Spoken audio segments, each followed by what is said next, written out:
Bienvenidos al podcast de ABC Social. Estamos aquí con Edwin Gómez esta tarde para conversar un poco sobre las relaciones comunitarias, ¿no? Esta especialidad que hoy en día es todo un boom y que permite muchas veces al Estado, a las empresas mineras, a las empresas de hidrocarburos, entre otras, poder relacionarse con sus stakeholders. Edwin, bienvenido al podcast de ABC. Muchas gracias, Alex. Muy buenas tardes. Y agradecer bastante la invitación de ABC y bueno, dispuesto a conversar acerca de este tema que en realidad particularmente a mí me apasiona, ¿no? Así que nada. Gracias, Edwin. Edwin, tú eres actualmente supervisor senior de Relaciones Institucionales de Minera Antamina, ¿no? Sí, correcto. Y quisiéramos saber, antes de ser supervisor senior, Edwin, ¿cómo empezó este amor, digamos, por las relaciones comunitarias? ¿Cómo fue tu primera experiencia de ese acercamiento con las comunidades? Correcto. A ver, yo inicio con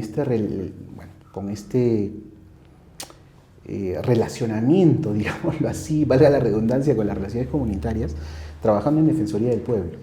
Mira.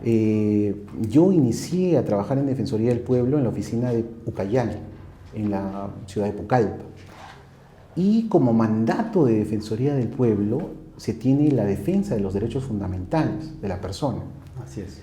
Y hace casi ya 20 años, ¿no?, inician los conflictos sociales en diferentes temas, ¿no? O sea, veníamos del gobierno del señor Fujimori, ¿no? Iniciaba nuevamente un nuevo gobierno y obviamente con, digamos así, más libertades, inician nuevas protestas, ¿no? Porque en el tiempo del gobierno del señor Fujimori hubieron muchas concesiones, ¿no? Particularmente en la selva, concesiones forestales y concesiones de hidrocarburos, ¿no?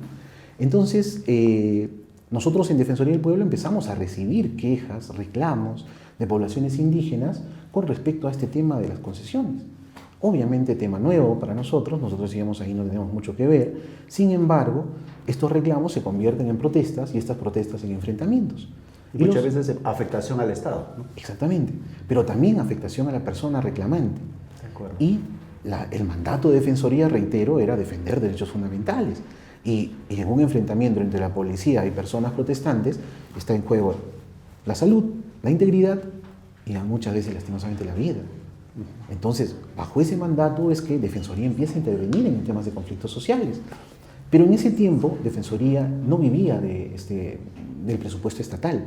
Defensoría vivía de la cooperación internacional. Ajá, eran los inicios. Exactamente. Claro, y cooperación internacional ya veía temas de conflictos a nivel Sudamérica, a nivel mundial, ¿no? Particularmente el caso de Evo Morales, por ejemplo, en Bolivia, ¿no? Ajá, y cooperación alemana, si más no recuerdo, estudió mucho eso y también auspiciaba Defensoría del Pueblo. Así que la cooperación internacional inicia el fortalecimiento de capacidades hacia los coordinadores, hacia los comisionados, al personal, ¿no? Para poder atender conflictos sociales. Primero con el monitoreo, luego con la intervención y pasando hasta el tema de la transformación. Entonces, mi primer contacto es así, a través del ejercicio de una función pública en Defensoría del Pueblo, ¿no? Ajá, y como parte de la función, a intermediar en conflictos sociales. Perfecto. Edwin, ahora que tú ya eres un caso de éxito, por ejemplo, tú eres egresado de la UNASAM, ¿no?, de la Facultad de Derecho, una persona bastante reconocida ya en el ámbito también del mundo minero, digamos, eres senior en este sector de las relaciones comunitarias. ¿Cuál es la parte que te marcó a ti ya en el tema minero, ¿no?, que es un mundo muy distinto, digamos, que estoy seguro de la función de la Defensoría del Pueblo, donde cumpliste tu función? Correcto. El tema minero sí, definitivamente, incluso después de trabajar en Pucallpa, yo vengo acá a Huaraz como Defensoría también a trabajar, intermediar en conflictos socioambientales mineros, ¿no? Un tema que me marca en el caso de minería era la conflictividad social a nivel de crisis. O sea, aterrizando crisis ya. Totalmente, o sea, todo conflicto que se iniciaba en temas mineros, particularmente en Ancash, con las dos operaciones que habían en ese entonces, terminaban en crisis. ¿No? Todas, lastimosamente en crisis. Entonces, definitivamente lo que marcó fue eso. O sea, cuando yo ingreso a trabajar al sector minero, veo eso, que todo tipo de protesta o reclamo escalaba rápidamente y llegaba a niveles de crisis. Y definitivamente el abordaje de ese tipo de conflictos es lo que me marcó completamente, ¿no? Entendiste mucho mejor que hay que meterle un espacio especial para ti en el tema del mundo de las relaciones comunitarias. Correcto. Y ahora, dentro de tu formación como relacionista comunitario, ¿cómo ves tú el perfil de la persona, por ejemplo, que nos está viendo hoy día en ABC Social? ¿Cuál es el perfil que debe tener un profesional, ya sea de derecho, ingeniería ambiental, sociólogo, antropólogo, comunicador? ¿Cuál debe ser el perfil especial para ser un buen relacionista comunitario? Lo primero pasa por las habilidades blandas. Perfecto. El autorreconocimiento de las habilidades blandas y la potenciación de estas. Eso es prácticamente, digámoslo así, es transversal para todos. Cualquier tipo de relacionista comunitario. O sea, yo tengo que ser consciente que tengo habilidades blandas y tengo que potenciarlas. En algunos casos a su máximo nivel, ¿no? Por ejemplo, en el caso de la empatía, respeto, ¿no? Y conocimiento de la idiosincrasia, cultura, ¿no? Definitivamente es algo que te va a servir siempre en cualquier industria, en el sector público, ¿no? Definitivamente la habilidad blanda es lo que marca al relacionista comunitario, porque lo primero que tú haces en cualquier industria o en el sector público es llegar a la localidad, llegar a la obra, llegar al proyecto y saludar a una persona. Claro. Es lo primero. De acuerdo. Y desde el gesto empieza, ¿no es cierto? Exactamente. Cómo saludas, cómo lo miras, cómo sonríes, cómo lo tratas, si lo saludaste o no, o simplemente le dijiste hola, ¿no? Claro. Y aparte, Edwin, de las habilidades blandas que nos estás comentando, yo creo que es algo, ¿no?, básico, tú como supervisor senior, si te mandaran, ¿no?, a seleccionar nuevos profesionales, especialistas para las relaciones comunitarias, ¿qué les aconsejarías, ¿no?, a la gente? Bien, yo creo que las relaciones comunitarias hoy en día se han diversificado prácticamente a todo nivel. De acuerdo. En las diferentes actividades empresariales y también en el sector público. Entonces, obviamente, hay que tratar de definir a qué rubro finalmente quisieras ingresar, ¿no? De acuerdo. Minería, por ejemplo, la habilidad blanda, transversal completamente, pero necesitamos conocimiento, por ejemplo, de cultura, idiosincrasia de la población. Si no eres nativo, digámoslo así, de la localidad, ¿no?, o originario de ese pueblo, que no conoces la cultura, estúdiala. O sea, conviértete en un estudioso de esa cultura para que tú puedas finalmente interrelacionarte con ellos, ¿no?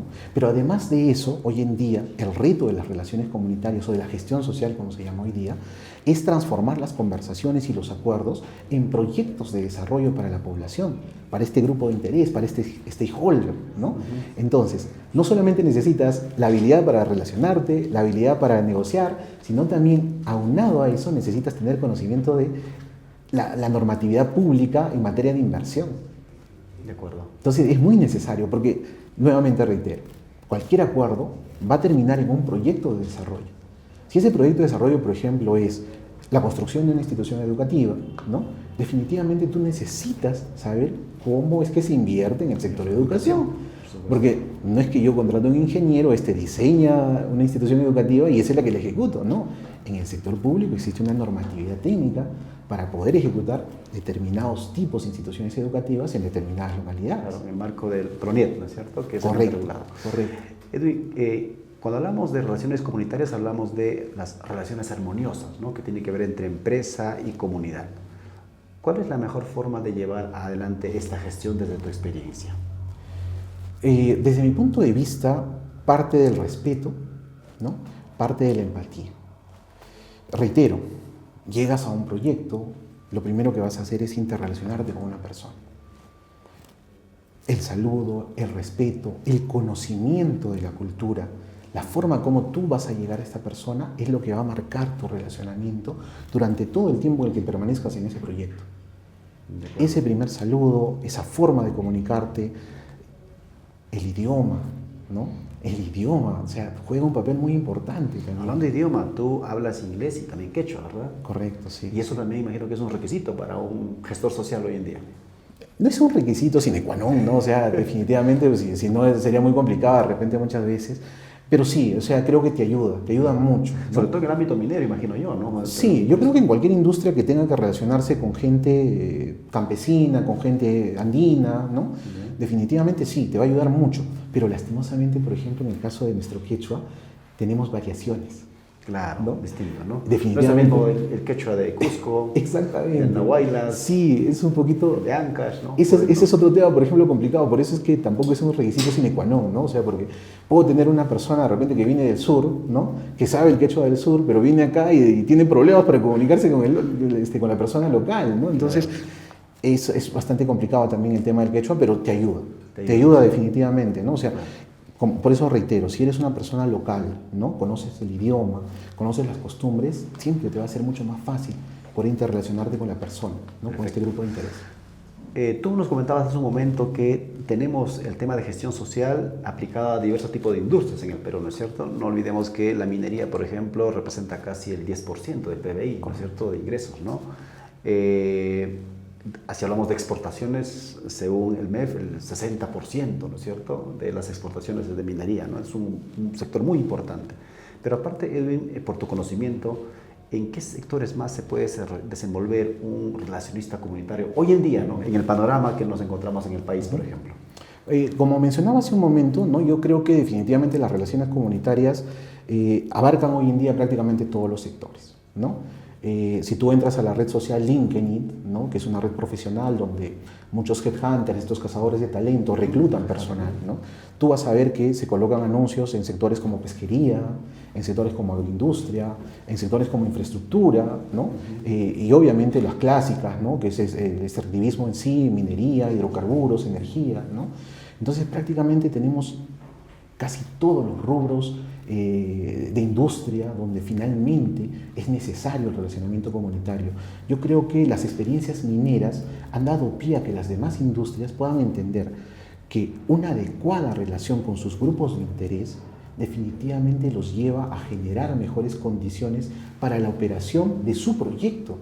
Y obviamente con mejores condiciones para la ejecución del proyecto tienes un éxito asegurado. Ganancias, porque finalmente son empresarios y lo que quieren son ganancias, y con ganancias definitivamente ganamos todos. Claro, la buena convivencia hace que no haya conflictos, crisis, que no se escale a conflictos, ¿no? Y que finalmente no haya costo social, sino por el contrario, las máquinas, los hombres continúen trabajando y hay beneficio mutuo, ¿no es cierto? Exacto. Tanto para la comunidad como para la empresa, imagino yo, ¿no es cierto? Exactamente, sí. Ahora, cuando hablamos, ahora en día también de la infraestructura, hablamos pues de puentes, ¿no?, caminos, carreteras, saneamiento básico, etcétera, etcétera, ¿no? Que hay toda una dinámica que mueve el sector construcción, ¿no?, por graficarlo mejor, y que esto también se convierta en una oportunidad para a la gente que nos está sintonizando, para que si gustan puedan también, ¿no es cierto? ¿Y qué se requiere? ¿Una especialización? ¿Qué se requiere desde tu experiencia? Definitivamente, ¿no? O sea, se requiere especialización. Perfecto. Eso me parece que hoy en día es un hecho. O sea, yo puedo tener habilidades blandas, pero si de repente no complemento con el conocimiento de la teoría, ¿no?, del abordaje, por ejemplo, de conflictos sociales, de la transformación de los conflictos sociales, de la gestión de proyectos de inversión pública, de cómo funciona el aparato estatal, por ejemplo, ¿no? Y bueno, sin alejarnos mucho de lo que acabo de decir, comprensión de la cultura local, ¿no? O sea, todo necesita entenderse, comprenderse, estudiar. Definitivamente. Entonces tú necesitas especialización. Eso es un hecho, ¿no? De acuerdo. Y como dicen, hoy en día la especialización muchas veces cuesta, ¿no es cierto? Y hay diversas universidades, diversos institutos en el país que especializan a los profesionales de relaciones comunitarias, pero partiendo por lo que has comentado, ¿no?, habilidades blandas. La gente que nos está viendo, Edwin, que de alguna forma dice, ya, yo quisiera incursionar en este mundo, ¿no es cierto? Me voy a especializar, voy a seguir este desarrollo. ¿Cómo ves tú el futuro del rubro que estás tú, por ejemplo, el tema de la minería, ¿no? Nosotros desde el punto de vista de repente de la gestión social, del periodismo, tenemos una mirada, pero tú estás en el tema de la minería, ¿no? ¿Qué le dirías a esta gente, ¿no? ¿En Perú hay expectativas para más relacionistas comunitarios o ya no las hay? No, definitivamente que sí. Nuestro país es un país privilegiado, creo yo, en el tema de inversión, ¿no? En diferentes materias, en diferentes rubros. En minería son aproximadamente, creo que los últimos reportes del MINEM decían 34 proyectos que están avanzando, ¿no? Algunos a nivel inicial, otros a nivel intermedio y otros ya casi para salir. En Ancash tenemos, por ejemplo, el proyecto de la minera Nexa magistral, correcto, ¿no? Que prácticamente está ahorita en una me parece que han observado su modificación del estudio de impacto ambiental, Ya lo último, ¿no? Exactamente, pero una vez que lo apruebe, está listo para invertir, ¿no? Entonces en Ancash vamos a tener un nuevo proyecto, por ejemplo, ¿no? Y obviamente van a requerir de relacionistas comunitarios, de gestores sociales que tengan la habilidad blanda, pero también el conocimiento. Y ahora, hablando un poco más hacia el futuro, ¿qué nos espera? Definitivamente el avance de la tecnología lo que genera es una realidad. Los gestores sociales, los relacionistas comunitarios, aparte de lo que acabo de decir que se necesita, también tienen que complementar con habilidades digitales, ¿no? Sí o sí. Definitivamente, ¿no? O sea, yo conversaba muchas veces con algunos jefes míos, ¿no? Pares míos, ¿no? Y lo que veíamos es que conflictos, reclamos se gestaban a nivel de redes sociales. O sea, el Facebook, por ejemplo, que es una red social que se utiliza mucho a nivel de personas adultas mayores, ¿no? Los jóvenes utilizan otras redes sociales, pero ellos no generan mucho conflicto, ¿no? Pero en estas redes sociales se generan grupos, por ejemplo, algunos cerrados, algunos abiertos, donde se discuten de algunos temas y donde se gesta finalmente un conflicto, un reclamo. Y por lo tanto tú necesitas habilidades digitales para poder monitorear estas redes sociales, ¿no? De acuerdo. Ese es el futuro, digamos, ¿no? Y a nivel de país macro, Edwin, en el caso, por ejemplo, de las agroexportaciones seguimos creciendo, ¿verdad? En el caso de inversión pública sigue habiendo, ¿no? Un sociólogo chileno el otro día decía en un podcast también como este, decía, ¿no? El Perú tiene un nuevo desafío, decía, ¿no? Después del incanato, viene luego el virreinato, y este es su tercer momento, decía, ¿no? Con el tema de Chancay, y no solo en Chancay, pues no vienen 15 megaproyectos de inversión en el Perú, ¿no? Por los próximos 10 años, ¿no? Correcto. Eso también representa un desafío para las relaciones comunitarias. Definitivamente, definitivamente. Y no solamente para las relaciones comunitarias, creo que para todo profesional que tenga algún tipo de interés en incursionar en esta área, en este rubro, ¿no? Entonces, definitivamente, para las industrias lo que van a hacer es salir al mercado de profesionales a buscar talentos. El talento. Y para nosotros que somos el talento, lo que nos queda es estudiar. O sea, seguir capacitándonos, prepararnos, ¿no? O sea, la habilidad blanda es lo primero. Descubre tu habilidad, potencia tu habilidad. Pero luego de eso tienes que prepararte, especializarte, ¿no? Porque finalmente cada rubro va a ser diferente, ¿no? Cada rubro va a ser diferente. Entonces tú necesitas ver finalmente hacia dónde quieres ir y sobre eso especializarte, ¿no? De acuerdo. Edwin, nos comentabas antes de entrar ya acá a la sala de grabación de podcast sobre las experiencias que has tenido tú, ¿no es cierto? Para que el público conozca un poco hoy en día que ya tú estás en un escalafón más alto, ¿no es cierto?, en el tema minería, en relaciones comunitarias. ¿Cuál es un caso de éxito que tú recuerdes donde se haya podido negociar muy bien y hayan podido salir satisfechos ambas partes, ¿no? Tanto empresa como comunidad? ¿Nos podrías comentarlo? Sí, son dos casos, por ejemplo, que yo tengo y que recuerdo mucho, en dos empresas mineras diferentes, ¿no? Por ejemplo, en la primera empresa minera que yo entré a trabajar, ingresé precisamente en un momento de crisis. Ya. Y esta comunidad había tomado o había ingresado a la operación. Al campamento ya. Al campamento, había ingresado a la operación, había ocurrido un enfrentamiento con la policía, heridos, ¿no? Oh. Y lastimosamente tú tenías una comunidad total y completamente reacia a conversar con la empresa. Definitivamente, o sea, personas heridas, definitivamente era muy difícil. Donde hay sangre ya la violencia llegó a su máximo nivel. Exactamente. Entonces, a mí me toca ingresar en ese estadio, ¿no? Obviamente, por teoría de conflictos, una vez llegado a la crisis, siempre hay un desescalamiento. Claro. Pero vamos a ver, puede ser más rápido y otra vez mucho más lento, ¿no? En este caso, yo llego y no querían hablar con la empresa, ¿no? Entonces, ahí entra un poco el tema de habilidad blanda y conocimiento de la realidad y la cultura, ¿no? Yeah. Particularmente, bueno, yo conocía esa cultura, conocía ese idioma, conocía un poco la forma, la que tenían ellos de poder conversar, ¿no? Usualmente, por ejemplo, una persona de campo inicia sus labores muy temprano en la mañana, 5 de la mañana, 4 de la mañana, ya está saliendo para ir al campo y obviamente trabajarlo.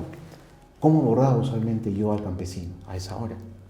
Porque sabía perfectamente que a esa hora iniciaba su labor. Tienes que trasladarte a su forma, a su de convivencia. Exactamente. Y obviamente bajo el tema del conocimiento de cultura, llevando algo, ¿no? ¿Para qué? Para compartir en ese momento con esta persona. Y eso es lo que me permitió finalmente poder relacionarme con los líderes, con los dirigentes de esta comunidad y empezar a transmitir mensajes, ¿no? Y los mensajes eran eso: la empresa quiere negociar contigo, La empresa nuevamente quiere conversar contigo. Ha entendido que hay formas de poder solucionar el reclamo que tú estás teniendo. Tenemos propuestas para poder hacerte. Lo que necesitamos es que converses nuevamente, ¿no? Entonces, eso me permitió, ¿no?, acercarme a ellos, llegar a la individualidad de ellos, y no solamente individualidad, sino a través de esa individualidad llegar a la familia. Porque obviamente el campesino que se siente identificado contigo, que te respeta, ¿no?, siente familiaridad contigo. Y no solamente llegas al campo a estar con él, sino te dice, oye, pasemos a la casa, claro, de repente a compartir un almuerzo, a compartir un lonche, ¿no? Y nada, con eso inicié yo. Y finalmente concluí con esto, una nueva negociación, un nuevo acuerdo y nuevos proyectos en beneficio de esa localidad, ¿no? Imagino que eso aterrizó en una nueva mesa de diálogo, ¿no es cierto?, donde se instaló ya toda una dinámica para llegar a acuerdos, ¿no es cierto? Exactamente, ¿no? O sea, la empresa obviamente también había revisado, analizado el reclamo que se estaba generando, tenía una contrapropuesta, ¿no?, y lo que necesitaba era la otra parte para poder conversarlo. Cuando se logró que la otra parte pueda venir a sentarse, arribamos a acuerdos, ¿no? Imagino, Edwin, que también te habrás chocado con comunidades reacias, ¿no? Porque no todo puede ser, pues, sí, bien es cierto, uno puede utilizar sus mejores estrategias, ¿no?, para poder llegar a arribar primero un acercamiento, luego un acuerdo, una mesa de diálogo, qué sé yo. ¿Has tenido una experiencia donde te has chocado con comunidades reacias al diálogo? Claro. ¿Cómo los arribas? ¿Cómo digamos, los enamoras para que pueda finalmente aterrizar una mesa de trabajo? Es bastante complicado, ¿no? Porque, por ejemplo, tú puedes tener un líder comunal, un dirigente comunal totalmente reacio a poder conversar. Es más, te cierra las puertas, no te permite ingresar a la comunidad inclusive, ¿no? Entonces, las estrategias, por ejemplo, que podemos utilizar en este tipo de situaciones es tratar de buscar liderazgos que también puedan hacerle un contrapeso a este dirigente, ¿no? Entonces, a través del mapeo de stakeholders, que es una herramienta que utilizamos mucho en las relaciones comunitarias, nosotros empezamos a ver el tema del poder e influencia dentro de la comunidad, localidad o grupo de interés. Entonces identificamos a estos líderes que de repente podrían hacerle un contrapeso y vemos un poco si este líder es un líder positivo. Si consideramos que es un líder positivo, entonces lo abordamos, ¿no? Empezamos a conversar con este liderazgo, de repente con otro, con un tercero, con un cuarto de repente, ¿no? Y a estos liderazgos que pueden hacerle un contrapeso a este líder negativo, ¿no?, empezamos a transmitirle los mensajes, ¿no? De repente a los 4 no llegamos a los 4, pero si llegamos a 2 ya es bastante. Y con esos 2, cuando llegan a asamblea, finalmente se ocurre el contrapeso, ¿no? A este dirigente totalmente negativo, totalmente reacio, tiene un contrapeso dentro de la comunidad que le dice, hey, espera, la empresa también tiene una propuesta que hacernos. Exacto. Nunca vamos a saber qué es si no te sientas a conversar con ellos, ¿no? O sea, de repente la propuesta que tienes es mejor de lo que tú estás pidiendo, ¿no? Entonces, nunca lo vamos a saber si tú no te sientas. Entonces, generas una corriente de opinión dentro de las asambleas que terminan obligando, en este caso al dirigente, a sentarse a conversar nuevamente contigo. Y termina como un caso, digamos, de éxito, finalmente. Sí, porque una vez que nuevamente vuelvas a la mesa, existe la gran posibilidad de que puedas arribar a acuerdos, ¿no? Y eso creo que es lo que busca cualquier organización, sea pública o privada, que terminemos en acuerdos, ¿verdad? Definitivamente. Y poder abaratar costos, que podría ser el costo social, ya, lo que no queremos, pero también, imagino, rentabilidad económica, ¿no? Exactamente. Que busca una organización, ¿no es cierto? Lo hemos dicho hace un momento, ¿no? O sea, las empresas, el sector privado particularmente, es un sector que busca ganancias. En la medida que pueda haber paz social y puedan desarrollar sus actividades en este clima de paz social, ellos ganan. Pero si a través de este clima de paz social nosotros generamos inversión social a favor de los grupos de interés, de las comunidades, localidades o personas individuales que de repente están en la zona de influencia de la operación o del proyecto, todos ganamos. Perfecto. Estamos llegando a la parte final de este podcast. De repente, una última recomendación para los que nos están sintonizando a estas horas de la tarde, en el día, en el horario que la gente quiera ver este programa. ¿Qué recomendarías tú a la gente que ya está también trabajando en relaciones comunitarias? ¿Cómo mejorar para que se siga gestando nuevos talentos también? Porque, como decíamos anteriormente, en algún momento nosotros nos vamos. ¿Quién nos va a secundar? ¿No? Te dejo la palabra. Definitivamente. Lo primero, Alex, felicitar a ABC Social, ¿no? Definitivamente, Ancash ha perdido, creo, muchas oportunidades para la formación, en este caso, de profesionales con este tipo de cualidades, ¿no? Hemos tenido nosotros la gran fortuna, digámoslo así, de tener 2 operaciones mineras enormes, claro, Y vamos a tener más, ¿no es cierto? Y estoy seguro que sí, ¿no? Pero perdimos esas dos operaciones, por ejemplo. Son casi 20 años que tenemos una universidad pública, hemos tenido varias particulares, ¿no? Pero ninguna vio finalmente que ahí... Ese nicho. Exactamente, que existía este nicho. Ninguna vio. Pero por eso la felicitación, ¿no? Ustedes como ABC Social creo que han visto que definitivamente nuestros profesionales son buenos. Tienen esas habilidades blandas, tienen conocimientos, solamente hay que pulirlos. Y definitivamente creo que esa es la recomendación, ¿no? Busquemos a todos los profesionales que de repente estén interesados en este tema, en este rubro, ¿no? Capacitarnos. Busquemos capacitarnos, lo primero. Y luego de eso, teniendo la capacitación, las oportunidades están ahí. Yo siempre recomiendo, por ejemplo, la posibilidad del LinkedIn, ¿no? Es una red social que no es TikTok, no es Instagram, ahí no vas a tener que estar posando, ¿no? Para finalmente tomarte un selfie. No, es una red de profesionales. Es un nuevo CV, ¿no es cierto? Digital. Exactamente. Y los reclutadores te van a ver a través de esto. Entonces, habilidades digitales nuevamente, ¿no? Claro. O sea, entonces, potenciemos todo eso, que finalmente el trabajo en este rubro está asegurado. La inversión pública y privada está asegurada. Así que definitivamente tenemos que estar preparados. Edwin, te agradezco por haber venido a ABC Social, muchas gracias. Ojalá te tengamos en otra oportunidad. Te contaré que ABC Social, en coordinación con la UNASAN, está dictando ahora mismo un curso, ¿no? También de relaciones comunitarias. Esperamos pues tenerte más adelante también como docente, ¿no? Porque tu experiencia va a ser muy valiosa para los nuevos talentos que quieran vincularse en las relaciones comunitarias. Muchas gracias, Alex. Yo encantado, definitivamente, si tengo la invitación. Y en realidad, de repente, así como ustedes están haciendo este esfuerzo, llamar a otras personas que también están en este rubro, que son ancachinos, que son guaracinos, de repente a buscar también estas iniciativas para poder mejorar condiciones de nuestros alumnos, de nuestros profesionales. Creo que eso es un poco dar de lo que es recibir, ¿no? Perfecto. Y tú eres egresado de la UNASAN, ¿no? Correcto, exactamente, y creo que ese es un poco lo que tenemos que hacer, ¿no? Muchas gracias, amigo, por habernos sintonizado en esta fecha. Queremos agradecer también al equipo de producción de ABC Social. Nos recomiendan que ustedes también pueden seguir a través de YouTube al canal de que tiene ABC Social y darles, ¿no?, su respectivo seguir, ¿no es cierto?, en este caso. Y además están en la plataforma del TikTok, el Facebook y otras más. Muchas gracias, amigos. Ha sido con ustedes en esta oportunidad Edwin Gómez, ¿no? Él es un reconocido ya relacionista comunitario a nivel del país porque trabaja en una empresa grande que opera en la región Ancash, y además esperamos contar con la presencia de otros profesionales para también seguir robándoles un poco su experiencia y ustedes puedan tenerlo en la comodidad de su casa, esta información que les ha llegado esta tarde. Muchas gracias. Bueno, nos despedimos hasta aquí en esta oportunidad.